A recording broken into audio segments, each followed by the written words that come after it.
College పాపల bus ఏ seat చూసిన fresh, college పాపల బస్సు ఏ సీటు చూసిన ఫ్రెష్, బ్రేక్ వేస్తే పెద్ద ఇష్యూ మన్ మధుడి డిషుమ్ డిష్యూ.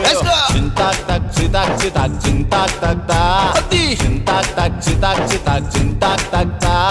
పిడత కింద పప్పు రుచి చూడకుంటే తప్పు, పిడత కింద పప్పు రుచి చూడకుంటే తప్పు. ఒళ్ళెలా ఉంది చెప్పు